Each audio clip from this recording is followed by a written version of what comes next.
Alrighty, guys, we're back for Bant Kellan, and this is an Outlaws with Under Junction Standard Brew, and I'm Red Cat. Let's briefly go over the deck, then hop right into some ranked. We got 3 Kellan the Kid. It's a 3-mana, 3/3, flying, lifelink, legendary creature, rocking Bant colors up in the casting cost. Whenever you cast a spell from anywhere other than your hand, you may cast a permanent spell with equal or lesser mana value from your hand without paying its mana cost. If you don't, you may put a land card from your hand onto the battlefield. Very neat ability. Of course, it's going to pair beautifully with plotting cards, and it's going to pair beautifully with adventure cards as well. We do have 3 Kellan Joins Up in here. This is a 3-mana legendary enchantment, also rocking Bant colors in the casting cost. When it ETBs, you may exile a non-land card with mana value 3 or less from your hand. If you do, it becomes plotted. Okay. Now, whenever a legendary creature enters the battlefield under your control, you put a +1/+1 counter on each creature you control. So we do have a little bit of a legendary theme packed in, but there's a lot of different themes packed in, actually. For example, since Kellan is a fairy, we have fairies packed in. We got Talion's Messenger. I think that's how we'd pronounce that, right? It's a 3-mana, 1/3 with flying, and whenever you attack with one or more fairies, you draw a card, then discard a card. When you discard a card this way, you put a +1/+1 counter on target fairy you control.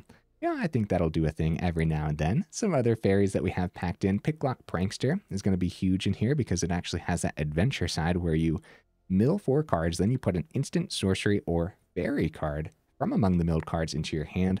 And of course, when you cast this out as the Picklock Prankster from exile, then that'll pair beautifully with the Kellan the Kid. More fairies packed in. We have a couple Sleep-Cursed Faerie at the front of the build here, just for the sake of having a 1-drop fairy, honestly. And it's also a pretty powerful card, too. More fairies, of course, all the Kellans are fairies. So Kellan Daring Traveler made the cut. That adventure side is going to be huge in here, of course, with the Kellan the Kid. Same concept with our top-end Kellan, too. Inquisitive Prodigy made the cut as a 2-of in here, actually. We do have more legendary creatures packed in to work with the Kellan Joins Up. Outside of the Kellans, we have this Doc Aurlock, a Grizzled Genius.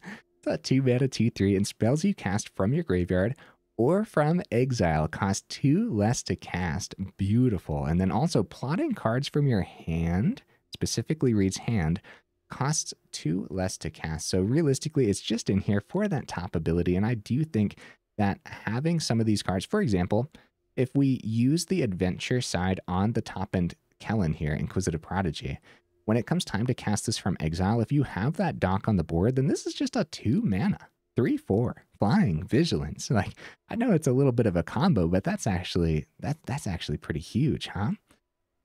Outside of that, casting other things from exile too, even if it's just like getting the Prankster down to a 1 blue mana, that still seems pretty fine and dandy to me as well.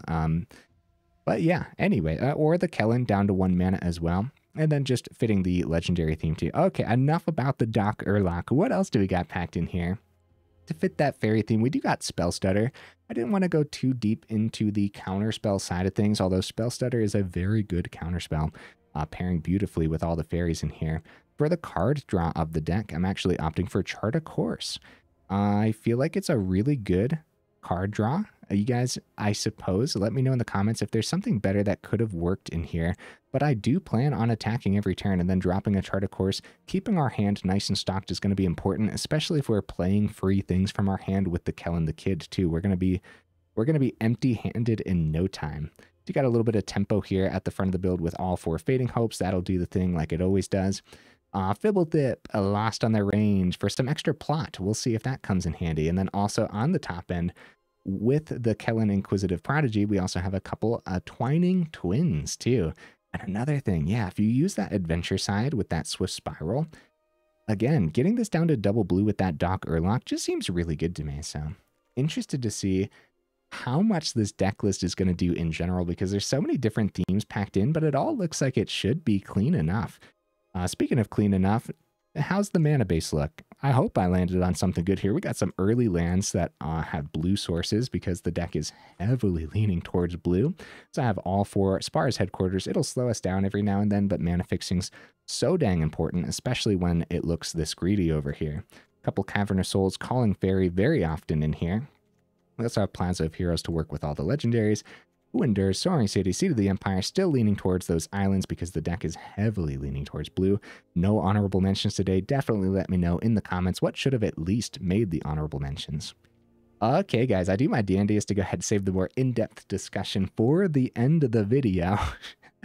Sometimes I fail and end up going over everything right away. Either way, let's go ahead, take it into some ranked and see how we do.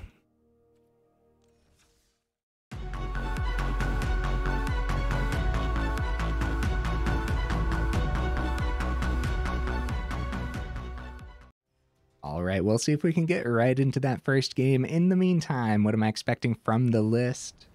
Bro, this should be janky, but I don't know, man. I really don't. Sometimes I just don't know what to expect from a list at all. Oh my goodness. All 3 Kellans in our opener. Dude, I gotta keep this. I have to see what happens. I'm so sorry. I'm so sorry, everyone. Oh man, oh geez, this is a mulligan hand, right? Like, we have to be 100% realistic. This is supposed to be a mulligan, but like I'm me and I have to keep this to see what happens. This is one of the funniest hands I've seen in a while, actually. It's really funny. All right, let's get the Seachrome Coast down and chart a course and discard a card, discard a Kellan. Sure. Nothing else to do for the turn. Plaza. All right. Kellan number 1 going to the grave. We don't need all 3 of them. Dude, this is going to end up working out or something. Oh, man. That's a really funny starting hand. Good stuff. Could be up against Mono Black Crimes. Oh, Mono Black Skelly Bellies. Could also still be Skelly Belly Crimes, too, so... Plaza of Heroes, Kellan Joins Up. That's all really good, isn't it? If they curve out, if they drop a swamp, drop their 3 mana buff Skelly Bellies, we're in trouble. But for now, I'm just going to stay on task. 1, 2. Is it Kellan first, actually? No, I'll go Kellan Joins Up and do the Kellan because 3 is better than 2. We could see a 2 mana card though if we do Kellan Daring Traveler instead. No, that's not. Let's do Kellan the Kid. Yeah, we can't gamble on seeing like a 2 mana card to play for free off the Kellan the Kid's ability. Instead, we just want to get maximum amount of value off of the plot on the Joins Up. And then maybe we see something. If we see a 2 mana card, we just play both of our creatures and then buff everything by... Oh, they're curving out perfectly, guys. Yeah. We're in trouble. We are in big trouble.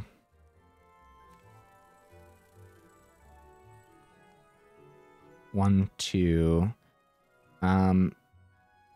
So we keep our utility land. It's actually a really funny order to things. Unfortunately, Kellan being legendary, getting in the way a little bit here. It's actually, yeah, the ordering here is actually really silly, right? So let's go ahead and create some map tokens, because we want to play Daring Traveler before the Kellan the Kid to buff the Daring Traveler to actually be able to block well enough here on the ground. But if we would have played Kellan the Kid first, then we would have gotten the Kellan the Kid ability. But there's nothing in hand other than extra land to do anyways, and I don't think we necessarily need the extra land, so we just go for buffing everything. We still have Who Endures available. I think we're just going to go for...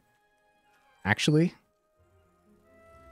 Who Endures is disgusting on that Corpses of the Lost, huh? Do we do it now? Before they... and have haste? No, we'll save it for their turn, I suppose. That's pretty gross, man. Yeah, Who Endures only being 1 mana, Plaza tapping for the green because Kellan the Kid has green. Looks like they might have some spot removal. They go for Shoot the Sheriff, luckily not hitting that. And we'll see if they go for that swing.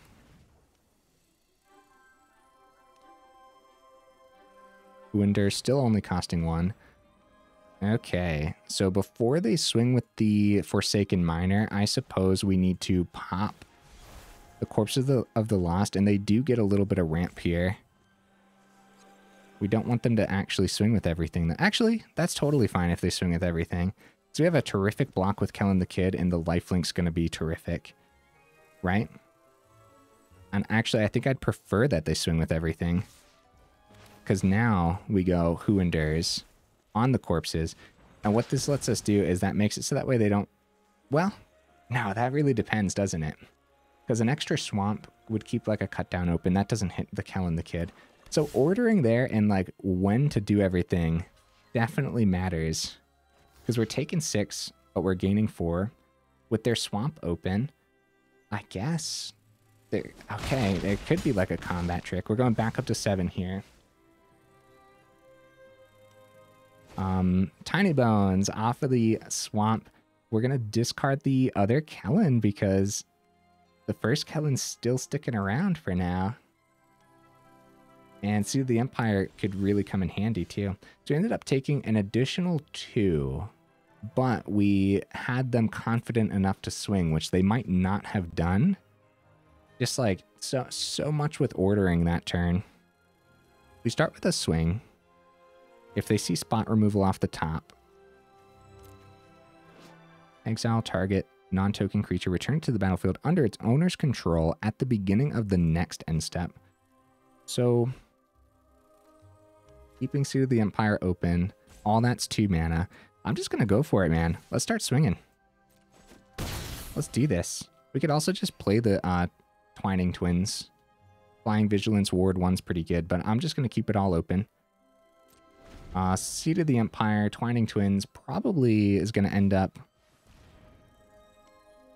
being tempo. We'll see what we want to hit here. We definitely want to go Seed of the Empire, pick up the 2/1. That'll solve their case, which should be scary, but we want the Menace off the board. And then we could bounce a Forsaken Miner here, or just take the 4.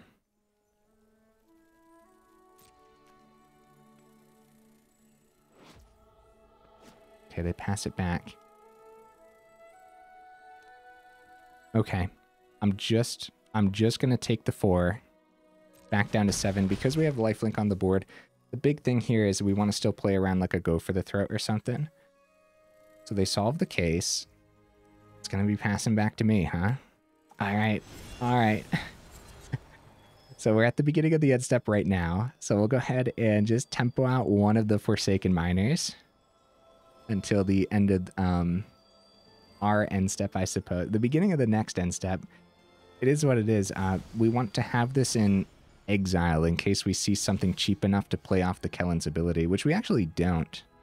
It's going to be a Cavern, so we'll play that out as Faerie. Kind of awkward plays, huh? Start with the map, get extra life gain on the Kellan. Yeah, so we could have kept the twins. Oh. More. That's gross. We don't want more land right now. It's only when a legendary creature. All right, let's swing. Anyone's game for sure, dude. I think the opponent could easily get there still. Let's see. The Ward 1 should be pretty good here. We'll get to play the extra land off Kellan the Kid, I suppose. That way we don't end up discarding it to like another Tiny Bones Joins Up or something, right? So they get their Forsaken Miner back. Still worth getting this into exile just in case. I mean, the extra mana, sure, right? Yeah. They got the Go for the Throat for the Kellan. That should be scary enough, guys. That should be scary enough. They go for a case and they probably grab another Corpses of the Lost. We don't get to see it, unfortunately. If they go for the full swing, we're going back down to 7. Picklock Prankster. Okay. Probably before I swing, because it could affect combat easily if we see a legend. Ooh, Kellan Inquisitive Prodigy is probably worthwhile. Heck yeah, dude. Like I said, it does affect the swing here, but doing it before combat was awesome. Gets the opponent down to 7. Beautiful, just vigilant flyers on our board right now when it drops the 5th mana. Oh, Hellraiser. All right. So we mill, we're going down to 6. They get a couple tapped zombies. Luckily, they're tapped. Well, even if they were untapped, I guess it wouldn't matter too much. And they both have Menace. So we are forced to double block one of them, take 3, GG opponent. And then next turn, we swing in the air. That was good stuff, man. We were kind of seeing things in an awkward order, in my opinion at least. It still ended up working out really nicely. We kept that incredibly risky starting hand, but you know what that meant? It meant for the rest of the game we weren't awkwardly drawing extra Kellan the Kids that we didn't need in hand, right? We already had them all, so... That's funny, man. Good stuff. Skelly Bellies can be really, really scary, and they curved out nicely there, too, so... We did a thing. Lifelink just coming in handy beautifully. Oh... Early video pack, let's do it. Oh, a couple of them. Lost Caverns, huh? What do we got? What do we got? Brass's Tunnel Grinder, one that I don't get to play with too often, but I know a lot of people like that card.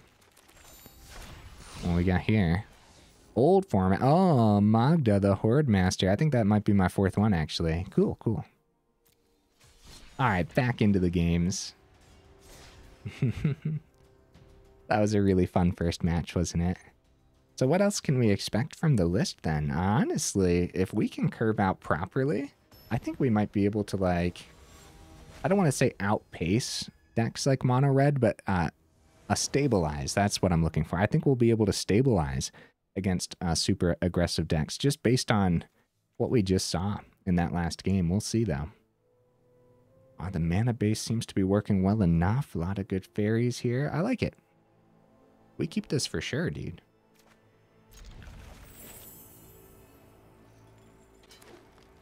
Okay, Copperline Gorge.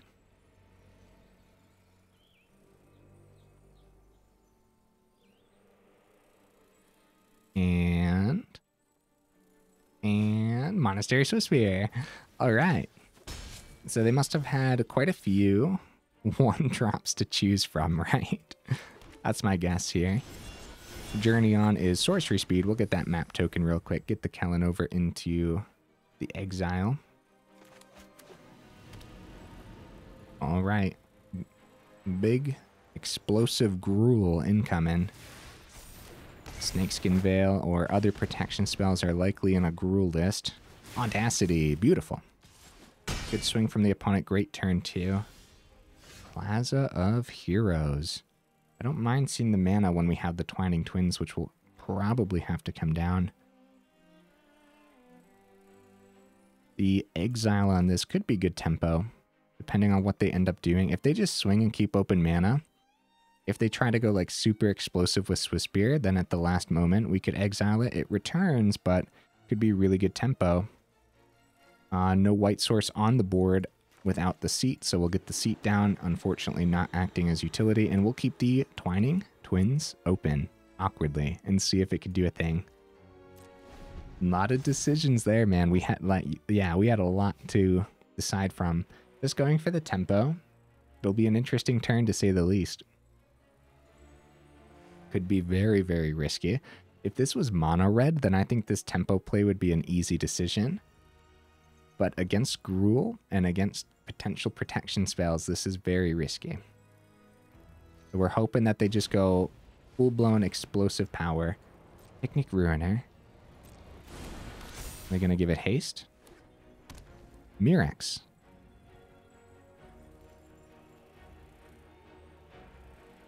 It's going to be... swing with Swiftspear, keeping the one open. Crap. Not exactly what we want to see here. Picnic Ruiner down, Mirrex open.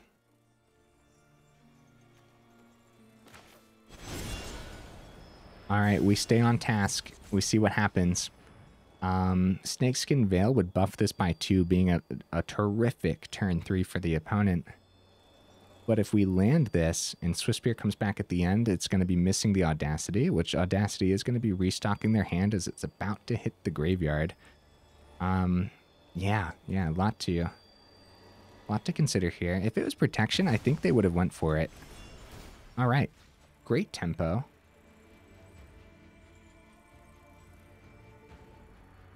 We'll see our turn 3 with actually, 12 life. I was about to say 13 life.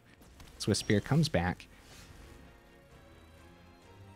The third messenger. So Plaza can come down successfully here. This would be a great time to see the dock, but at that point it would just be dock and then Daring Traveler for the turn. These commandos are about to flip too. We're in big trouble, dude. This is all we're doing for our turn 3, and I think the opponent could easily win this turn. So let's see. Especially if they drop mana and their last 2 cards target, like Monstrous Rage or something. I think they could easily win. Being at 12, the Picnic Ruiner gets the double strike. The Monstrous Rage buffs it to the double strike range. It's going to be a Forge for the turn. That's even a problem, dude. We will successfully just block here. Take 6 damage. And our 4th turn needs to be terrific, and I don't know what it could be. Cavern.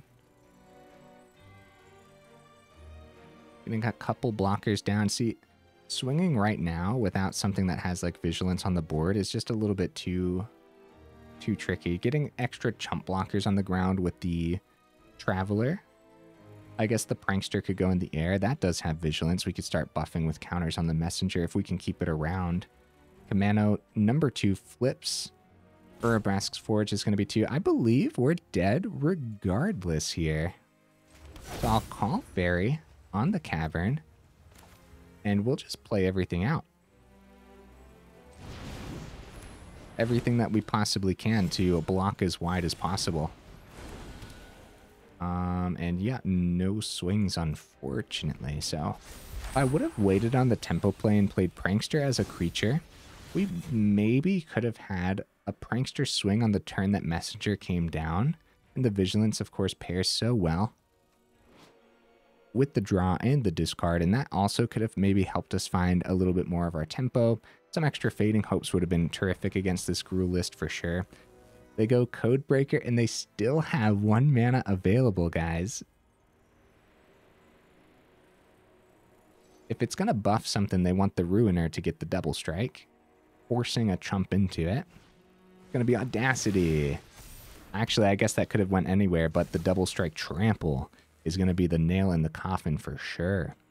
Woo, buddy. Scary stuff. So we're at 6.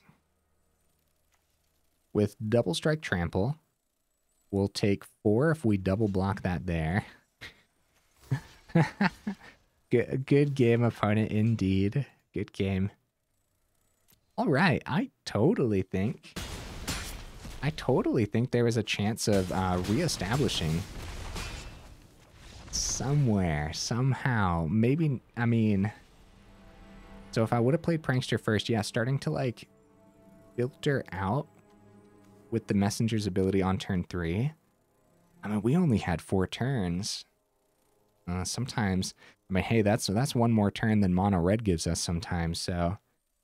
All right, very nice opponent.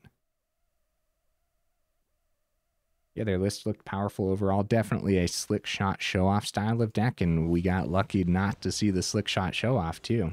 Although we did have some blockers in the air, that wouldn't have mattered too much. Messenger there, showing its weakness as a 3-drop, but hopefully overall as a Faerie in general in the deck, hopefully it actually does a thing well enough here. Here's a chance to prove itself. Spell Stutter. We go first. I'm keeping this, dude. Heck yeah. Kellan the Kid. I mean, this would have been terrific in that last game, again, because of that lifelink, dude. 3 mana, 3/3 flying lifelink that just fits the rest of the deck beautifully. Do we want 4 of these? Probably not. Based on that first hand, yeah, probably not. Some decisions to be made here. Oh, Daring Traveler. A turn late. Establishing a Faerie right now is probably best bet. I'm going to keep the Traveler for later, and we're going to get the Prankster down with the Vigilance to pair with the Messenger. Just in case. Spara's headquarters actually from the opponent too. We do have a Kellan play next turn as well. We also could have kept the Spell Stutter open. Ooh, we would have had a good hit on the up the beanstalk too. Alright, stay on task. Let's get the Messenger down and get the ball rolling with some counters.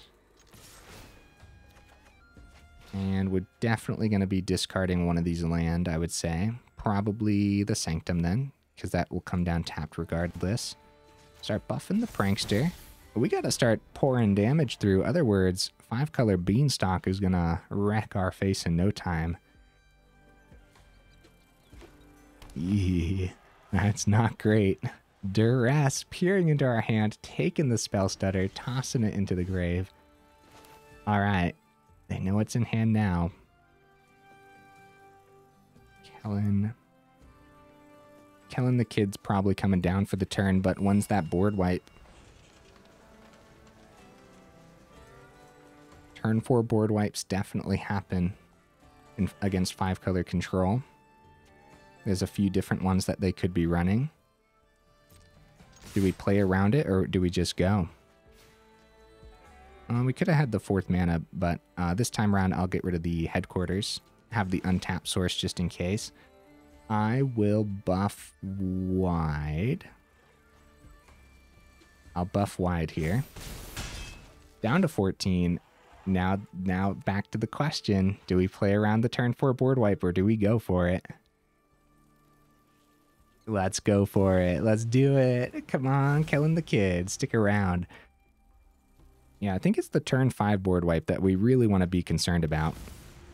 Ill-timed explosion. No, opponent. Why? How could you? Maybe they don't have the discard. Maybe.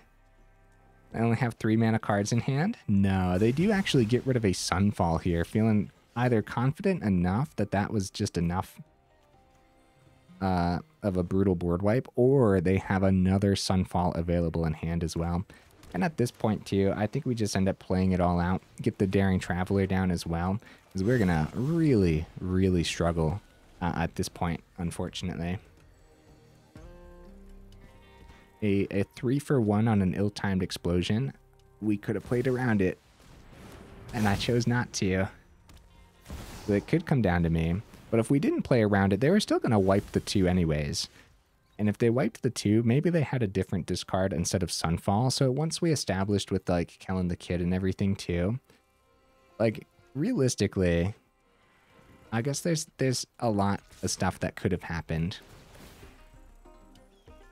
Kellan Joins Up. Do we want to put that to the grave? No, I want that in hand. I'm going to decline. Draw it. Discard Cavern. And I will buff I guess we'll buff wide again. Down to 11. Kellan Joins Up, not doing anything except making all of our legendary plays buff the board state. It's better than sending it on the Daring Traveler and then seeing another land off the top. Ill-timed explosion. Number 2. They gain some life here on the cornucopias. Oh, they didn't have the discard. Oh, it was land underneath it too. That's gross, man. Swing for 4. See what's on top. Oh, oh, 2 Kellan Daring Travelers. Yeah, we get rid of the land for sure. When we're up against this much, 1, 2, I guess we'll buff the Messenger. When we're up against like this much removal or potential board wipes or anything like that. Look at all these map tokens we get for these. That's funny. I'll activate like one of them this turn. We could activate more. Oh, land off the top. I'll go until we don't see a land, I guess. Oh, Dock Aurlock. It does make the Kellans cheaper, but right now, is this what we want? It is a legendary. It does buff our board. I'll keep it. I'll keep it. And I will keep the island in hand. Activate the last map token. Try to get the messenger above a specific... we'll go like this. Okay, pass it back. So if it's another ill-timed explosion, at the very least, they'd have to discard something mana value 6. And they missed the discard in the last one, so these extra buffs. Okay, full-powered Archangel. They're gaining 1 from each cornucopia. They go for popping the Kellan, the Kellan Daring Traveler because they can. They go back up to 16, probably feeling pretty confident at that point. We will go for Daring Traveler. Buffs the Messenger. Dock Aurlock. Buffing everything. Oh, we should have played Aurlock first, made the Kellan only 1 mana. It didn't matter too much. They do still have a great block here. And I'm going for the map token on the Messenger while we're here. Messenger getting out of hand. All right. Go for that swing. They most likely chump. Well, maybe not. Soaring City. Gonna be Spara's headquarters discard. And I will buff the Kellan. Still buffing wide after all of this, huh? They do go for the chump. They have 2 cards in hand. We're going to play the island. We do not have Soaring City available. Wait, yes, we do. It's only 1 blue mana. Wait a minute. Yeah. We have... No. We have 2 legend... I was going to say, we have 3 legendaries on the board. No, this costs 2 mana. Jetmir's Garden. Uh-oh, opponent's in trouble, guys. They only got 2 mana open. Spara's headquarters. Oh, I forgot about the cornucopias over here. Well, they're still pretty. Still sitting pretty. Go for that swing. Should I have played the Kellan to buff wide? I will decline because that Twining Twins is going to be pretty good here. Soaring City and Who Endures. Both of these are pretty good. I think I'm going to keep the Who Endures, though. Buff the Kellan on the ground. 6. That's 15. So we missed 3 by not playing the Kellan, but also playing around just more board wipes at that point then, too. All right. Very nice stuff, guys. Sunfall. Well, we... have something to do here. It's probably the Messenger. They gain 2 off the cornucopias. We could have popped one of those first, because now they get card draw on the Up the Beanstalk as well.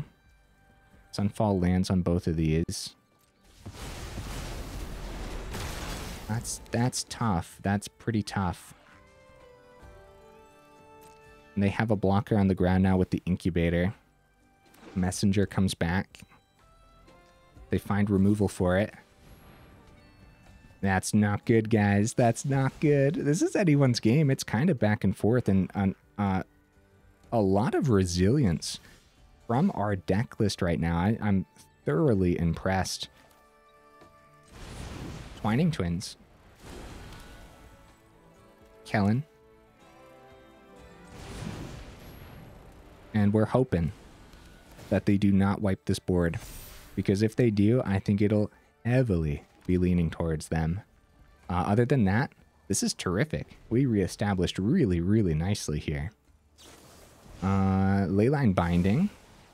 Probably going to hit the Twining Twins, just pay the extra ward cost. They gain a couple off the cornucopias. They draw off the Up the Beanstalk. They do hit the Kellan instead of paying the ward cost.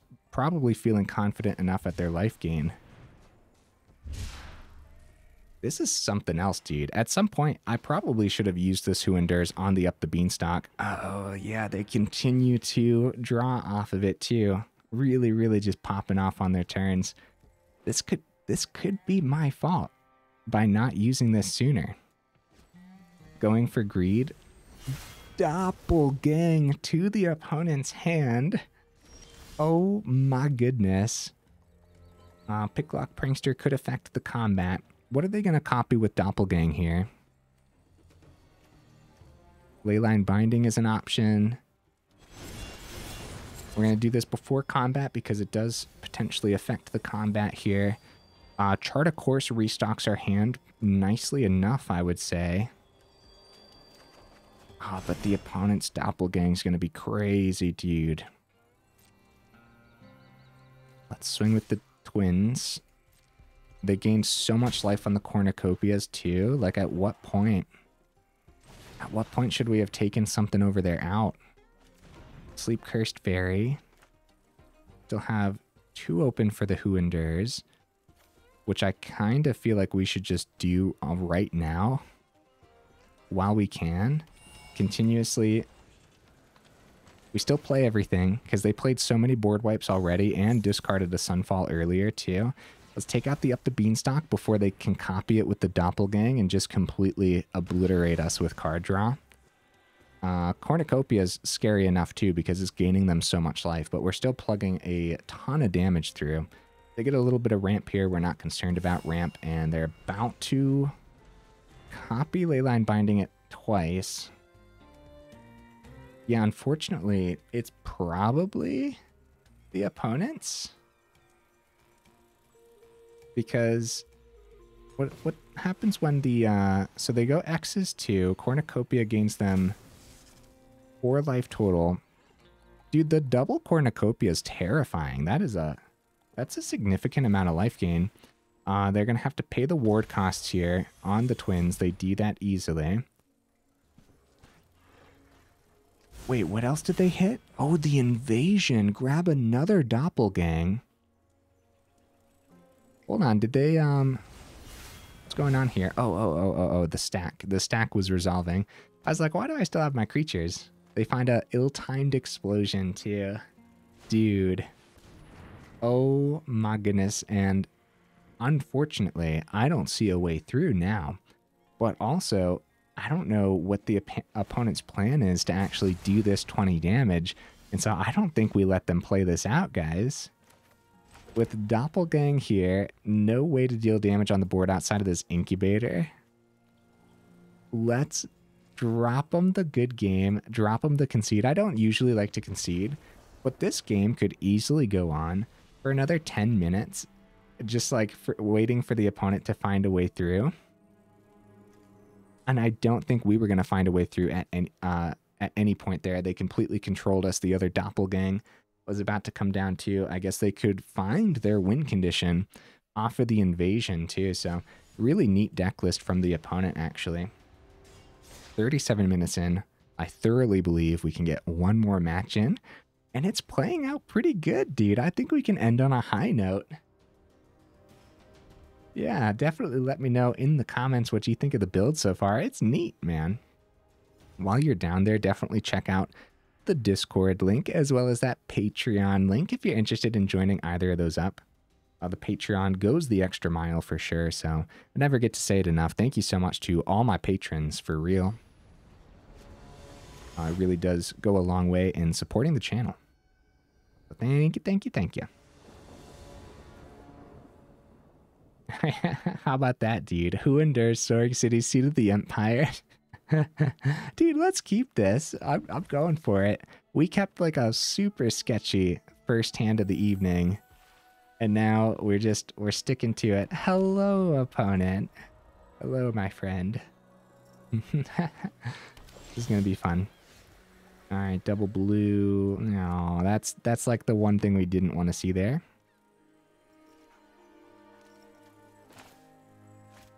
Seat of the Empire, chart a course. Picklock Prankster? Picklock Prankster, probably. I don't want to discard anything here. Killing the Kid, number 3. And probably Picklock Prankster. How you guys feel about that? Okay. Azorus colors over there. Ew. Seachrome Coast. This is really funny. We actually have to go Who Endures if we want Kellan for the turn. which we don't have to do. Seachrome Coast and then just Picklock Prankster is fine too. See what we see. I mean, starting with the Picklock Prankster might be a little better. See what they end up doing here. What this means too is we won't get Messenger, Fading Hope. Let's go for Messenger. If we're up against Control, the Fading Hope won't do as much as we would hope. And then Seachrome Coast down, comes down untapped. If we went Fading Hope, we would have the Fading Hope open. I just feel like Messenger is probably going to be a little better here. Faithful Mending. Okay. Okay. Well, yeah, for this game, we could have seen mana in a better order. If we played Kellan the Kid, it's probably... Well, first of all, Get Lost would have hit it. Unless that's what they saw off the draw, too, but... Restless Anchorage, Spara's Headquarters. I'll tell you what, dude. Getting things in awkward order. But that's fine. Let's try Messenger. Wow. It lands. Spara's Headquarters, then. And then we just pass it back, see what they do. I guess they can have another Faithful Mending in hand. It's going to be Get Lost. Hitting Messenger instead of Kellan's probably pretty good for us overall. It's worth noting for sure that the Kellan ability here specifically says cast a permanent spell. So if we do like Kellan, play Prankster, we can't cast the Chart a Course for free. Kellan Joins Up. Could plot the Chart a Course at the very least. We'll have 5 mana. Guess we could plot the Kellan for next turn.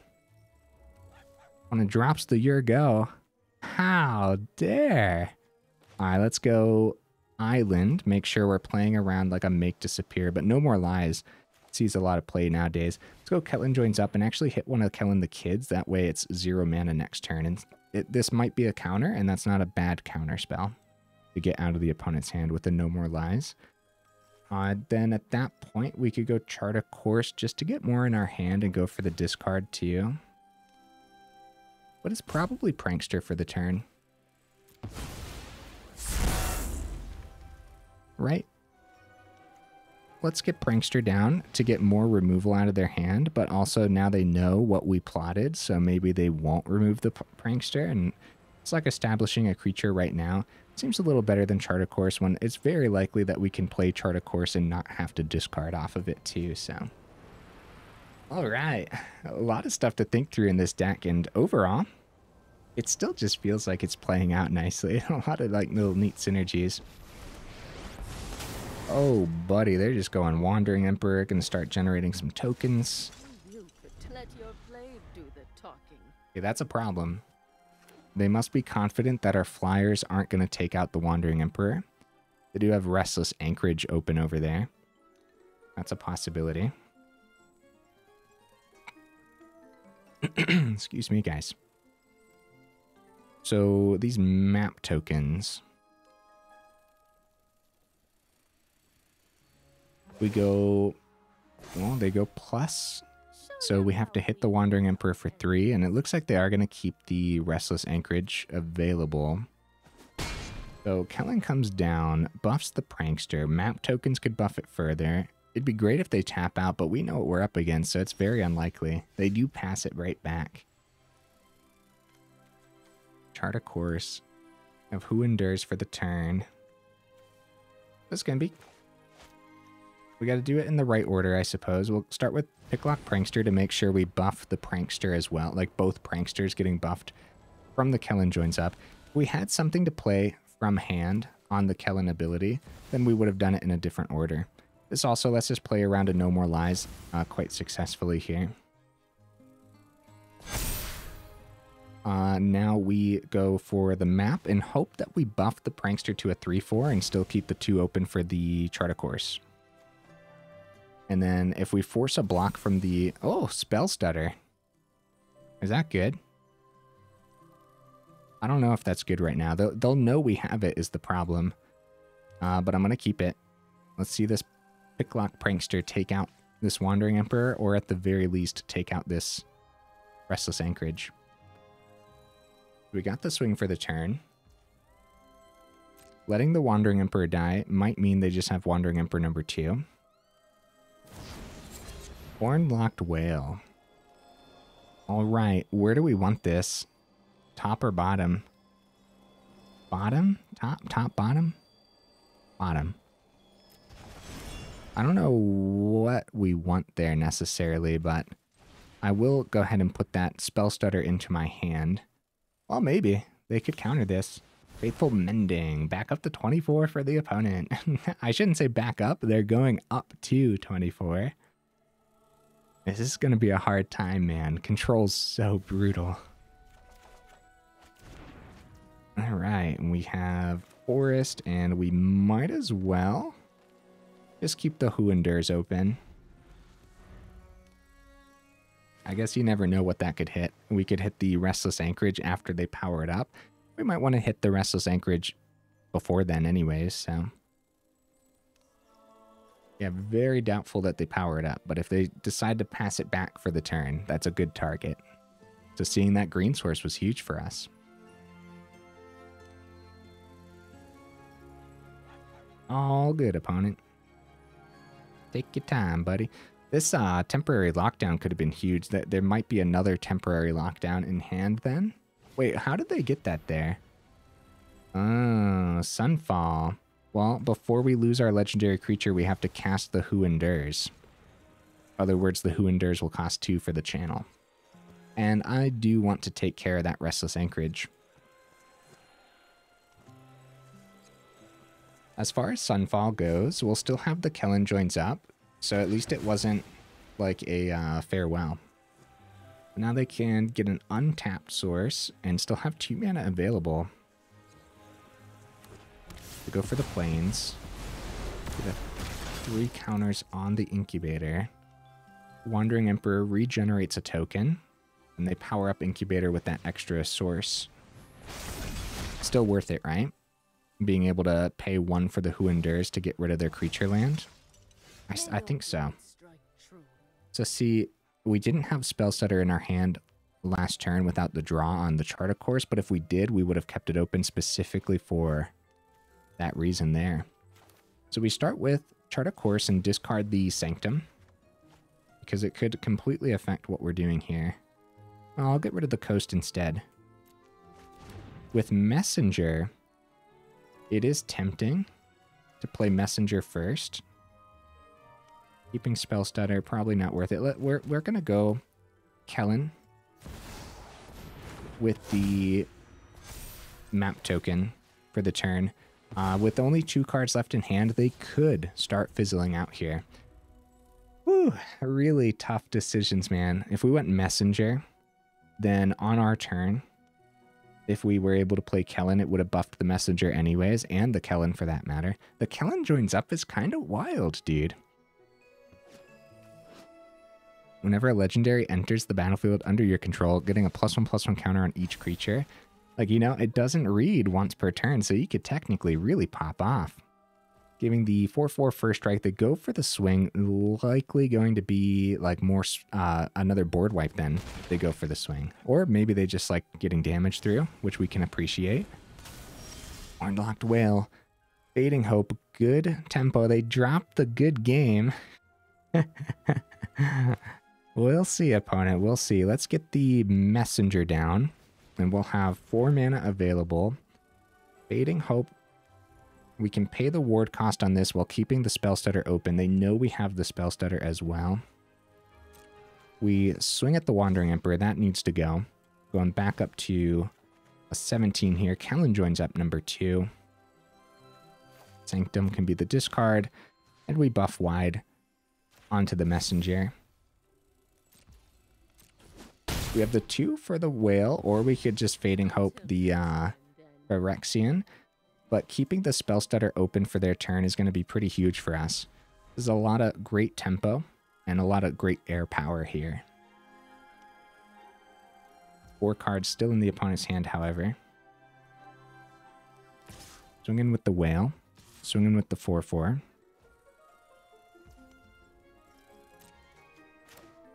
I will go no blocks, bounce the 4/4, get the Scry. We have 3 mana available.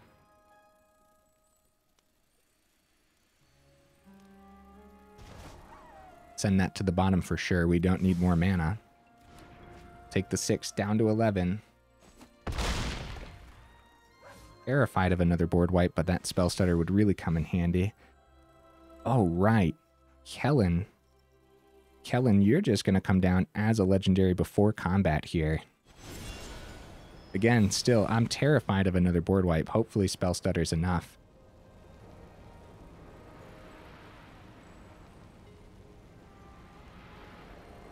Even just spot removal, we might have to use the Spell Stutter for.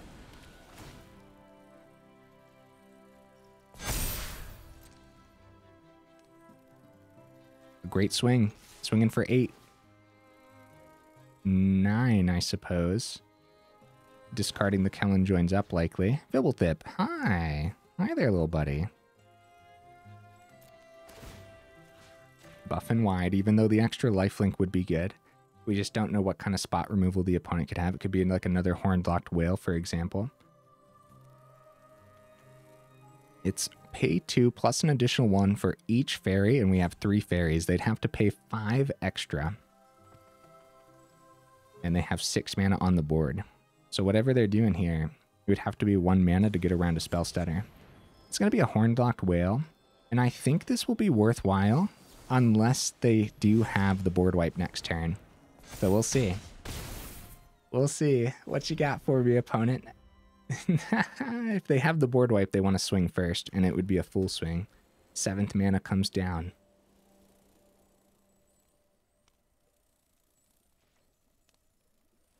Swinging with the whale. They don't know what this last... oh, full swing. Oh, no. Do we risk the block? Probably not. We just say we'll take 8. If we go block, they could go soothe the Empire, the Kellan trades, and then they don't die next turn if they're missing the board wipe.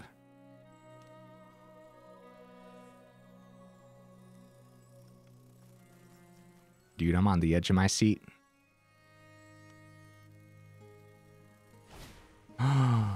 Farewell. Dude. Nice. The opponent's funny. Fblthp. All right, let's do some plotting. Dude, Fblthp's gonna be sweet. This could pull us back, right? Right, guys? Dude, I'll tell you what, our deck is performing well. For what we're up against and just like the consistent, just brutal nonsense that we seem to be facing. Like, it's not half bad, is it? More land on the top, unfortunately, and I will play the messenger. Fblthp's not a fairy, so if we go for the swing with it, they could go Blast Zone to 3. That's tough business, man. So farewell. Couple Get Lost, Wandering Emperor, couple Hornlocked Whales, a lot of life gain. Temporary Lockdown, only 1 Sunfall. 1 Sunfall, 1 Farewell. And then they go on the Blast Zone. Blast Zone reads Destroy, right?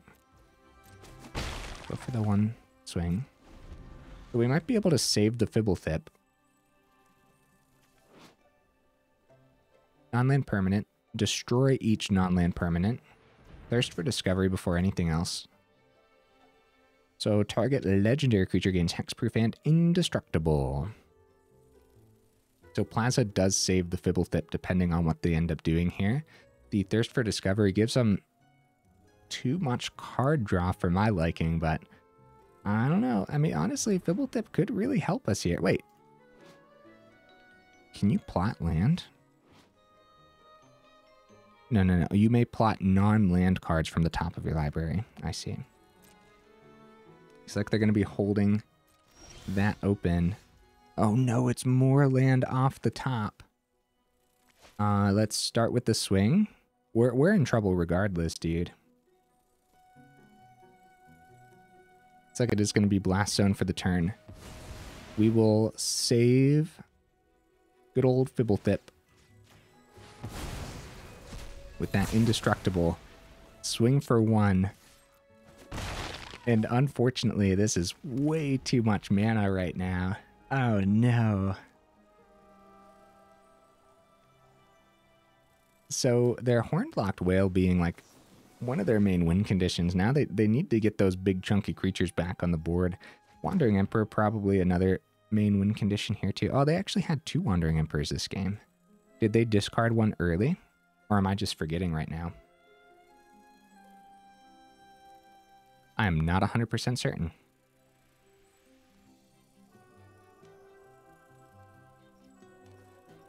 They're looking at our Fblthp. You stay away from Mr. Fblthp. You monster.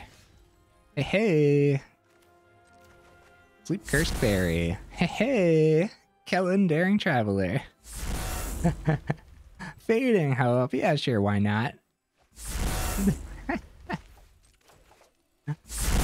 This is funny, dude. Holy cow. Oh my goodness. That is a lot of plots. Mr. Fblthp, what have you done? What have you done, Mr. Fblthp? I mean, all that... Holy cow. Did we just, like... Did we just give ourselves a chance? Did you pay the ward on the Fblthp? Oh no! Fblthp, get down! Well... We risked the swing. I'd say that was still a worthwhile risk. Opponent still has 3 cards in hand, 29 cards left in the deck, and we only have 20 cards left in the deck, guys. Kellan. So, Fading Hope has no targets right now. So, Doc Aurlock, because we're going to go for the adventure side on these and make them cheaper. Honestly, dude, I'm glad we stuck this one out. It's gonna be something else, dude. Picklock Prankster. Also, we might just end up decking ourselves. It might get that far into the game. Picklock Prankster, another Daring Traveler, actually. The extra map tokens could be okay. I'll grab the Daring Traveler, I suppose. And the Prankster is only 1 mana because the Doc's on the board. And that doesn't have... This is at sorcery speed. We'll get the Sleep-Cursed Faerie down. Then Kellan. For the map. There's a lot going on here because we have to be prepared for the next board wipe as well.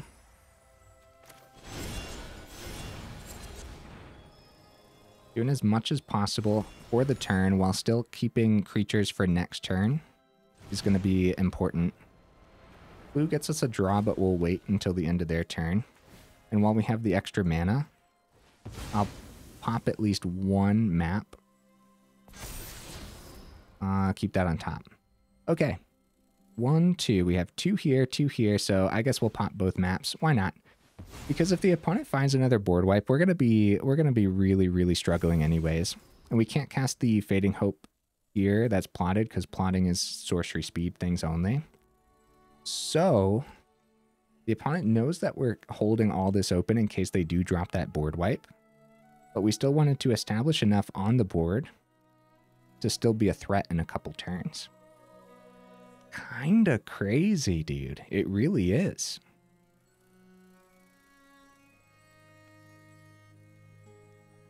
Yeah, we also could have said, like, okay, maybe they won't have a board wipe, drop everything, and threaten lethal next turn. We also could have said that for sure. Okay, March on the dock. Yep. So that tells us it might not be a board wipe. So yeah, when it's plotted, it's cast as a sorcery on a later turn without paying its mana cost. Power up the Restless Anchorage. They dropped the oops. Did they make an oopsie-daisies? They might have. Go for the map token. We have the twins. If we want to tempo out like that. Excuse me, guys. Non-token creature. We'll just... Yeah, we'll do that. That's fine. We're at 8, and this gets this into the exile as well. ready to play if we see another dock, which actually, both of our docks might be out of the deck now. With 6 on the board, they get their land back, but it's tapped now. Kellan Joins Up off the top, guys. If our dock was still on the board,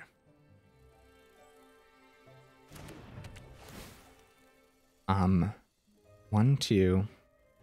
So Sleep-Cursed Faerie. If our dock was still on the board, making everything cheaper, this could have been crazy, dude. They dropped the good game. We don't have it yet, so they might be dropping it for themselves. Yeah, we can't drop too much here. Actually, the Fading Hope being sorcery speed is actually really, really bad, isn't it? So we'll swing for 4. See if we can plug something into our hand off the Kellan. Decline, because the Twining Twins is actually pretty good to see. We do have the ability to take a counter off the Sleep-Cursed Faerie. When it goes down to 9, they still got 2 cards in hand. Fading Hope's at sorcery speed right now, so it's only going to be tempo on our turn. So much to say about this one, guys. Holy cow. I'll tell you what. That good game could have easily been for us.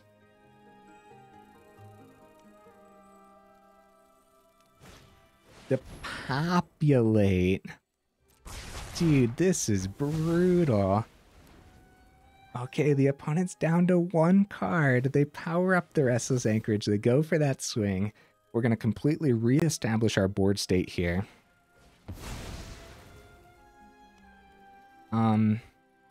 With the map token on the stack, we're going to definitely use this as tempo.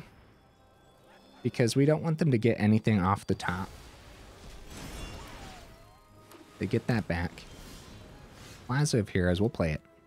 And now we play everything possible, starting with the Twining Twins. Twining Twins, 3 open. Kellan comes down, buffs everything.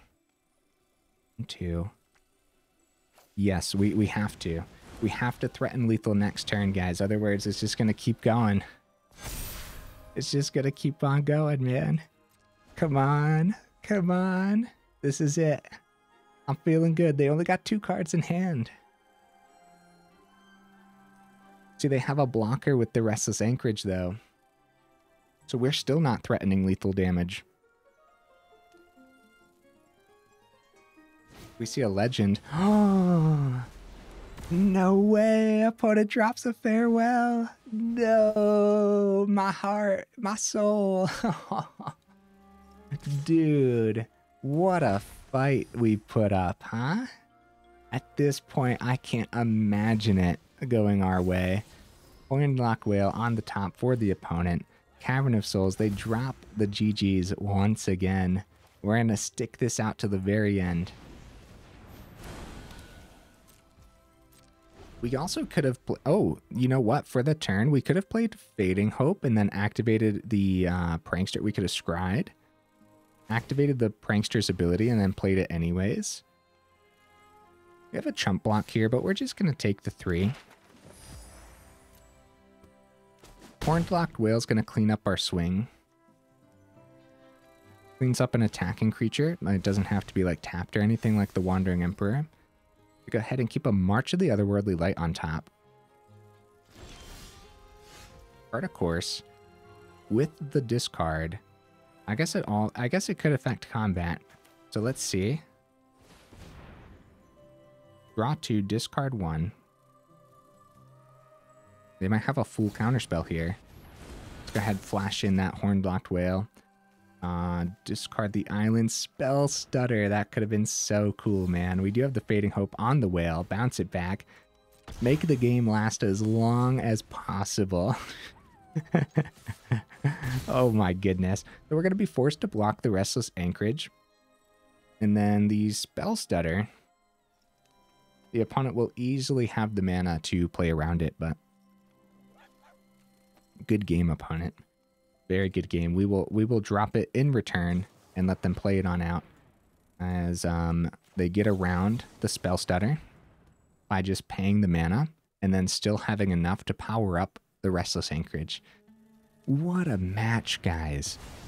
honestly, the fact that we still felt like we were in it until the very, very bitter end, I think that says something about the build, man. I do. 26-minute game, 25 total % win rate today out of the 4 games. And I honestly think we got a little unlucky, especially in this one. The double farewells was brutal. At any point, the opponent could have just fizzled out as we were developing so much on the board state in general. Really hard to keep up with how much value I was losing throughout the game, throughout little plays and stuff, or how much value I was potentially gaining through potentially good plays too. Really hard to gauge something like that in a really long game. Oh, buddy, over an hour. I must have been having fun or something. Against control, I must be crazy. All right. So here's the deck list again. Neat stuff, man. Let me know in the comments, what would you add or take out? Kellan the Kid with Kellan Joins Up. I can't believe how good Kellan Joins Up actually felt. I had a really hard time actually pulling off the ability on Kellan the Kid, kind of proving the point of why we have a good card draw in here, like Chart a Course. And a deck like this that runs Vigilant creatures between the Inquisitive, Prodigy, Twining Twins, Picklock Prankster and stuff. When you have a Chart a Course, it's easy to swing while keeping blockers available. Chart a Course, restock your hand, keep your hand nice and stocked for when it comes time to play extra cards off the Kellan, which when it came time to do the Kellan's ability, the extra cards were just lands, and I think that says a lot about that ability in general. It's going to be hard to pull off often. Fblthp keeping us in that last game. That was something else, dude. Fblthp just like freaking plotting everything off the top of the deck after a big flood from us as well. 24 total land. I wouldn't go up any. I wouldn't go down any. There's more often than not, you're going to want to see your mana regardless. So I think that's a perfect amount.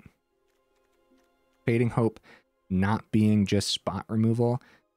I don't know. It really depends. You're bouncing it back. You're getting the scry. You're potentially getting the ability to counter it again next turn or something. It's tempo. That's it. If we drop it and go up just some removal, you're messing with the mana base a little bit then, right? Because we're leaning heavily blue. 92% of the deck is blue. And so that's how the mana is set up. And that's one of the reasons why the mana didn't feel bad at all, even though it's a 3-color deck. The mana felt terrific, man. It really did. I like this. And it's very clean looking too. Inquisitive Prodigy, we even got to see that Doc Aurlock come into play, making things a little bit cheaper. That was cool stuff. Sleep-Cursed Faerie. If we have a different fairy in the Bant colors, that was 1 mana, we'd probably have that in here instead, because there's not like too many moments where we're keeping 2 mana open to actually pay to untap this. Other than that, it's a pretty solid fairy. If you actually get this down on turn 1, it is a threat to be reckoned with. At 1 mana, 3/3 flying ward 2 is just no joke. And that's why it comes in with that incredible downside. That's much better to see early in the game. All right, Messenger actually seemed pretty powerful too, doing a thing here and there. I could see dropping it down to 2, maybe finding some different fairies to go up as well. The Picklock Prankster grabbing fairies was actually really huge too, one of the main reasons to try fairies. And then Cavern of Souls is another reason too, because you get around a lot of counter spells then. The Twining Twins, the tempo play with the Swiss Spiral. Maybe there were some moments where we should have just done that with our cards instead, because then when a legendary creature ETBs with the Joins Up or something, right? Potential to buff our wide board state at the end of a end step, at the end of like an opponent's end step. Honestly, I might have missed something today with that. But definitely something to look out for. All right, guys, seriously, if you made it this far into the video, for real, y'all are champions. And I will see you in... Wait, hold up. First of all, let me know in the comments, what would you add or take out? What did you think of the deck list as well? Definitely let me know. Anyways, hey, I will see you in the next video.